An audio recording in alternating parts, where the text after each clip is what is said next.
program today is Rick Grisenwake. Most of you already come up and introduce yourself. Many of you know him. And his bio is in the bulletin there, so you guys can read that. I was sitting here talking with him. He's been a friend and a client of mine for many, many years.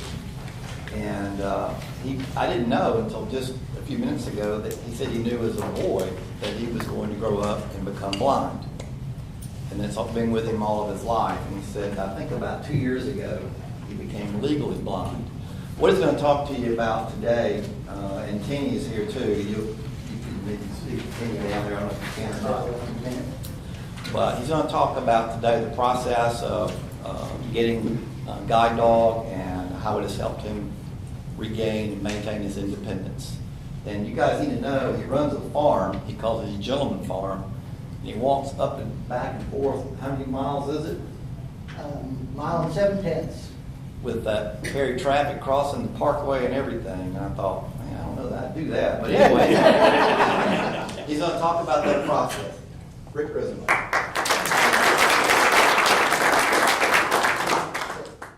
All right. Come on, team.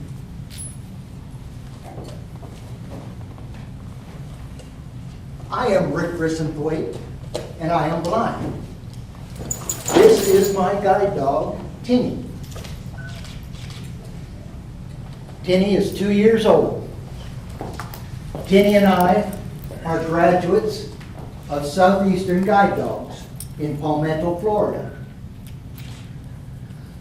I'm going to use Southeastern Guide Dogs as an example, but understand that there are many guide dog schools. However, there are only 11 in the United States that are internationally certified. And should you know somebody who needs a service dog for some other purpose, I would suggest you stick with an internationally accredited school. You're going to get repeatability. You're going to get a lot of benefits with internationally certified. Now, Dr. Burnham said we've known each other for a while, and that's very true. But I go further back. In 1971, I came to Perry, and my dad had horses, and Perry Animal Hospital under Jerome Bloodworth was our veterinarian. Well, as the years transitioned, I had only dogs and cats, and it didn't matter to me that Perry Animal Hospital had gone to just small animals. So, Dr. Burnham and I have a routine where I accuse him of being afraid, and he justifies himself with being very respectful of large animals. Let's have a show of hands. Is he respectful or afraid? Support animal schools are common, but one of the interesting things that they all share, support animals change lives. And in this case, one dog at a time. Since I'm using Southeastern as an example, they plan in 2018 to graduate 240 matched dogs and clients. Now, some of those will be guide dogs, and some of those will be service dogs for veterans. A service dog for a veteran, from Southeastern standpoint, they train them as PSTD support, post-traumatic stress disorder support, service dogs, and facility dogs.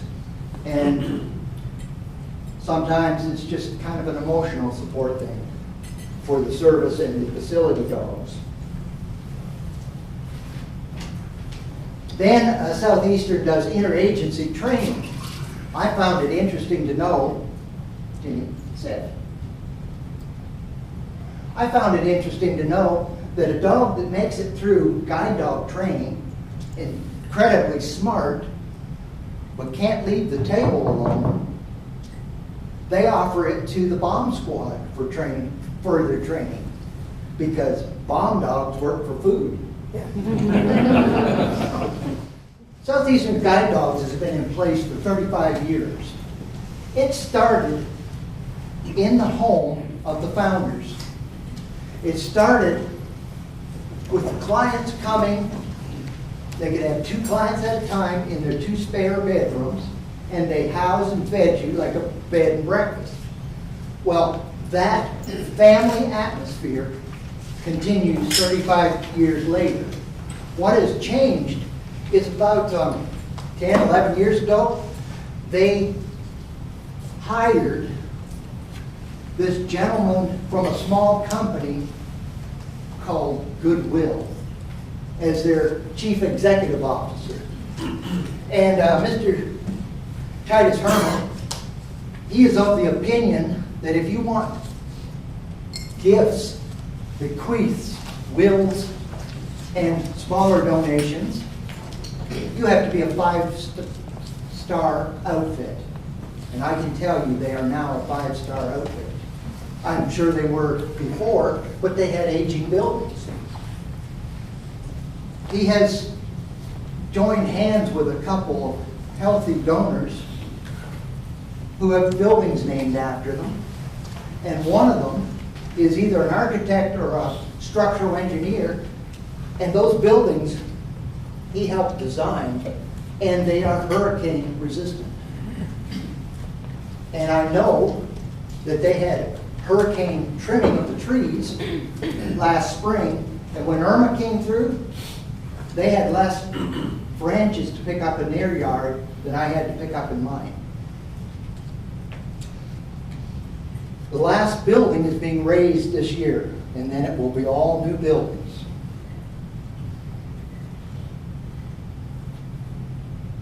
The blind clients are on campus for 3 weeks. I was part of class 258. And a class size is targeted 9 people. An interesting side note, the lady who was training Bristol in this film was Marissa. Marissa made her 10 years with the company and had a dog named after her. We graduated with the dog Marissa. I said the sighted veterans are only on campus for a week because, of course, they can move along quicker in their training because they can see. Now, some of the things you heard them talk about in the stages of life, I'll just reiterate. There's the DNA research. It's very important in these large dogs, as Dr. Burnham can attest to keep away from hip dysplasia or arthritis, and they want to have a smart and a great composure. Not a dog that's going to snap at somebody.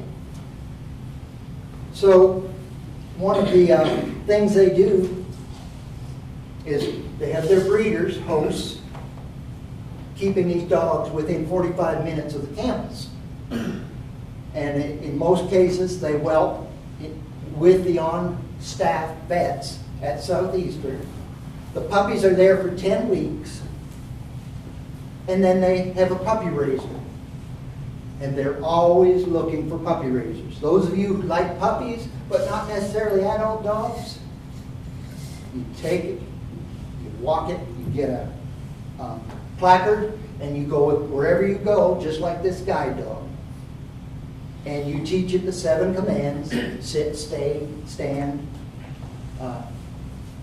so forth. And after the year and they call it back, they hand you another one.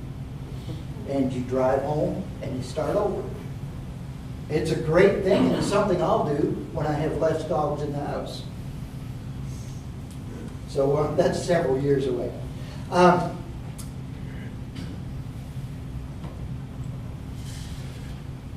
When the dogs come back from the puppy raiser, they go to the evaluation or assessment center. And this is where they start to figure out how smart this dog is, how well they have learned their commands at this time. If they're outgoing or timid, they try them in strange situations and they give them a score. That score means they go to guide dog training, they go to PS, post-traumatic support disorder training, or they go to a service for a veteran, or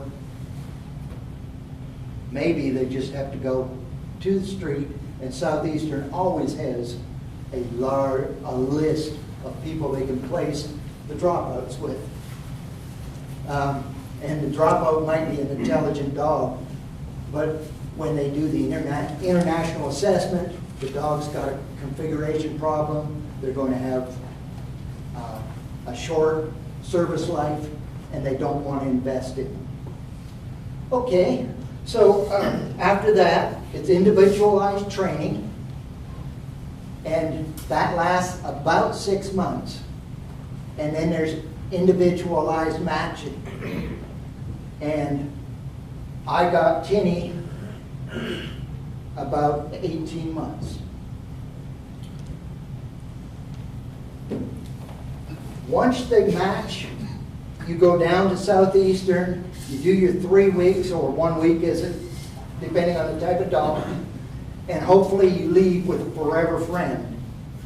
But the partnership continues to be developed over the course of a year or so. A year is pretty standard, they say.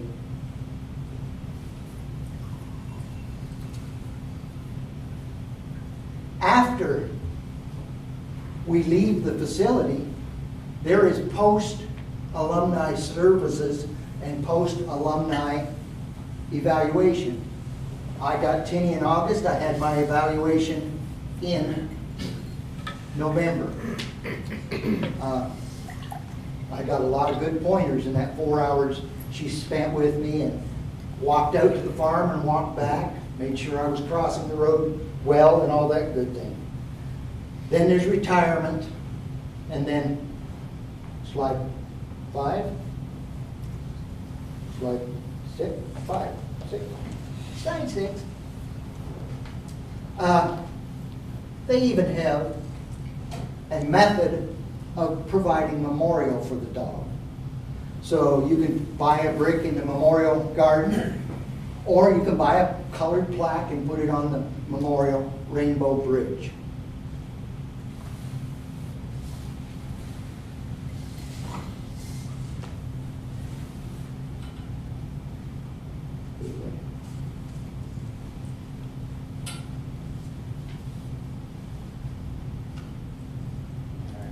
Now we're going to 7, I think.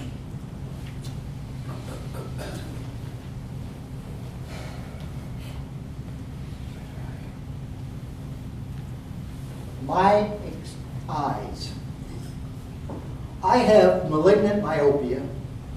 The more politically correct term is progressive myopia, which means, first off, I've got a football-shaped eye, which is structurally unsound. And because it's structurally unsound, it continues to cause interior deterioration. My retina has dead spots in it. My macular nerve degeneration, or his nerve connection, is fragile and degenerating. Now, the neat thing is, my father and his father and so forth were blind in their 50s, blackened into black in their 60s. I'm way behind them, which is a good place to be in this race. Part of the reason is modern science. They have realized that if they treat me as a glaucoma patient, a glaucoma, you have to have a pressure of 21. Well, I had a pressure of 12. But they started giving me drops, and if they can keep my pressure below 10, that fragile nerve doesn't get destroyed. And that's a one-way street. It doesn't grow back. So, I'm blessed. Now, blindness is unique. The stages of blindness are unique. Nobody sees the same or ends the same until it goes black. And then your attitude has a big thing to do with it. Someone who's in the black as a child can go through college if they're so inclined. I had sight and I didn't make it through except for an associate's. So it's about attitude. But you know, here's the funny thing. I was sitting talking to one of my classmates, and I said, we were talking about what we do and so forth, and I said I had this hobby farm and I happen to drive a tractor. She said, how can you drive a tractor and call yourself blind? And I said, not well. But I said, Robbie, you're deaf and dumb. I didn't say that. I said, you're deaf and blind. How can you sit across the table from me and read my lips? Blindness is unique.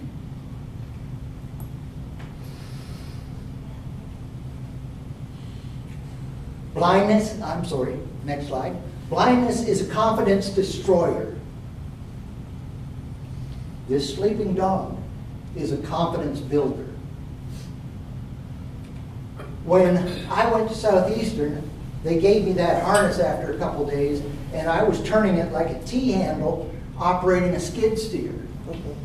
Well, they said, back off, feel the dog, do what the dog does, let the dog control you. When this is on, when the leash is in my hand, I control her.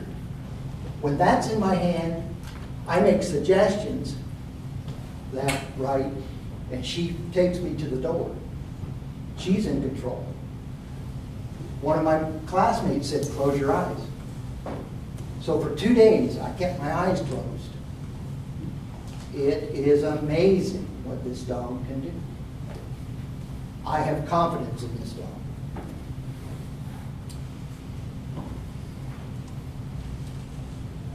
So, I applied online.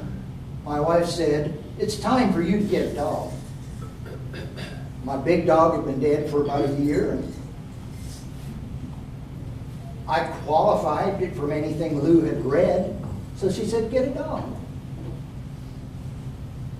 I have been told that there's 3 things that you do when you're blind, when you reach that point. You rely on a human to take your elbow and guide you everywhere you go. You rely on a cane to feel your way, or you rely on a dog.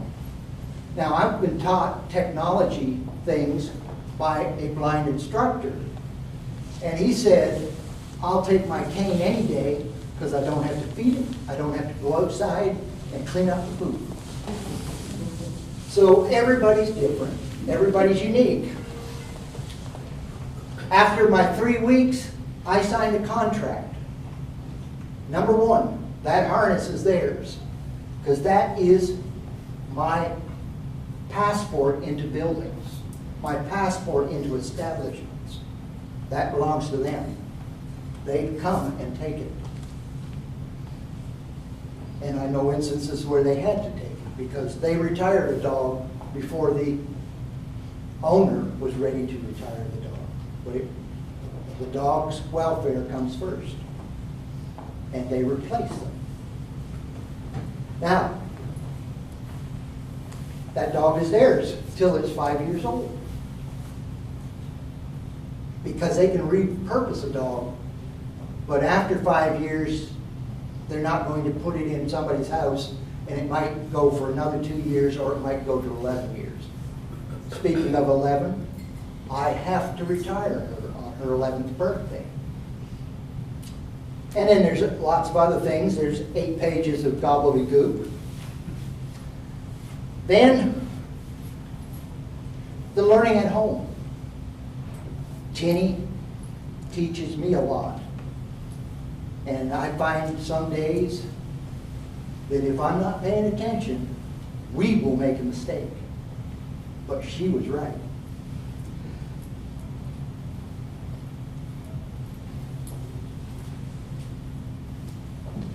There's some photos here. One is my puppy raiser, and she's familiarizing Tinny with a couple of llamas. Then there's the namesake of Tinny. She paid the Rotary, the Lions Club in Largo, Florida, paid $5,000 to give this dog its name. Because again, Southeastern does not receive government funding. Southeastern is self-sufficient from gifts.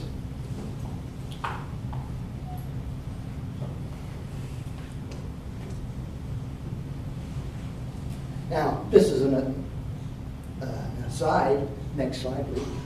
When we're watching TV, Lou has discrimination problems. And Lou says, "What did he say?" And I'll tell her. A little later, there's an action scene. I say, "What did he do?" And she'll tell me. That's a match made just as well as this one. Match in heaven. Tinny at the house. She sleeps on the couch. She sleeps at the foot of the bed with her other two cohorts. She fit in. She's a dog in the house with restrictions, and she's a dog outside. She loves to run, and the other two can't keep up with her, but they stay close behind.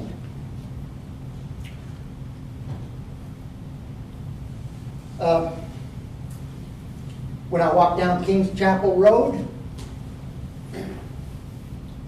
she leads me. She takes me off the road as a car comes. She brings me back onto the road when it passes.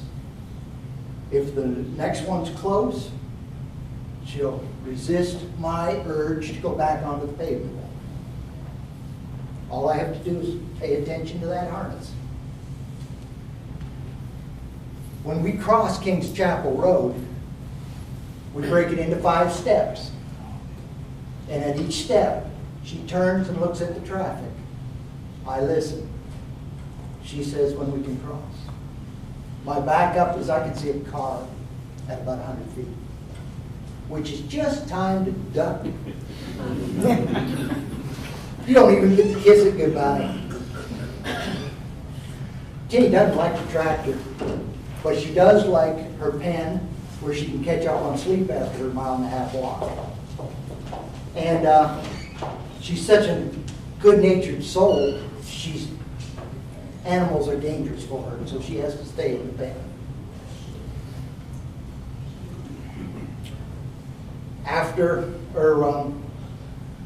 In restaurants, well, you pretty much have seen what she's like in a food atmosphere.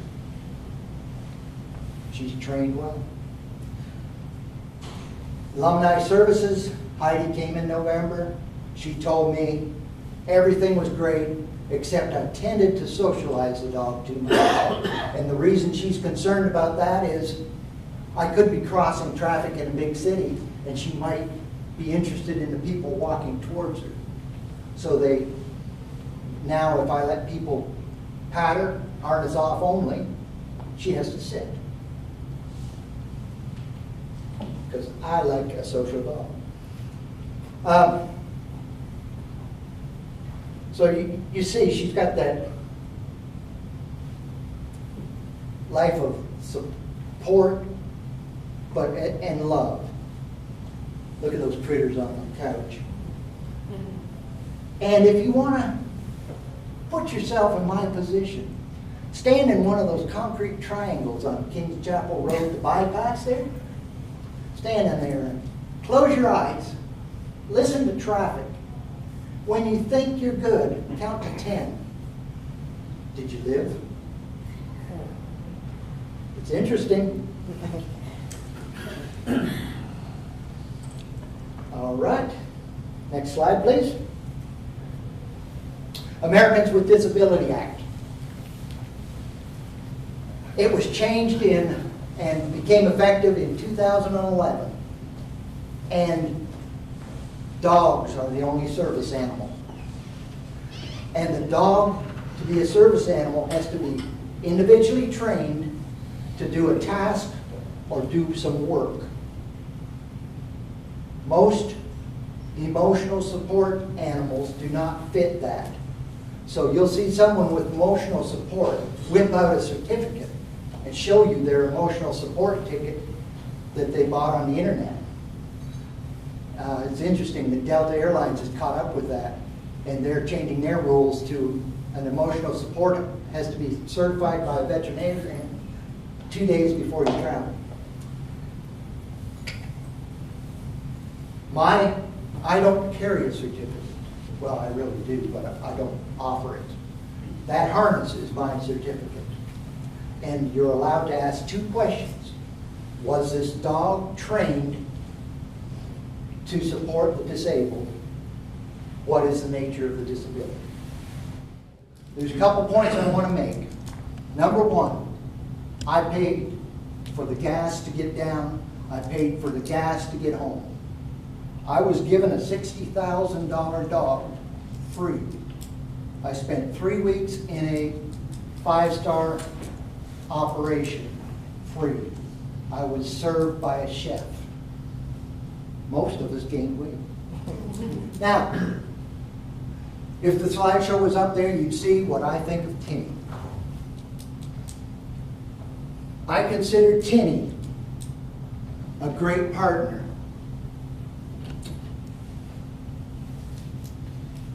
A companion and an ambassador for the blind and for Southeastern Guide Dogs. I know that her puppy raiser, Miss Daphne, and her trainer, Chrissy, did a wonderful job. It is amazing. Any questions? Then I'm going to call that and say, thank you very much for the opportunity to present this to you. You have my card if for some reason you might want me to speak at some event. If you want a professional speaker, you contact that web address on the back of my card and they will provide one. They'll speak up to 3 hours. And they bring a touch and play dog called an ambassador dog. Again, thank you very much for the opportunity.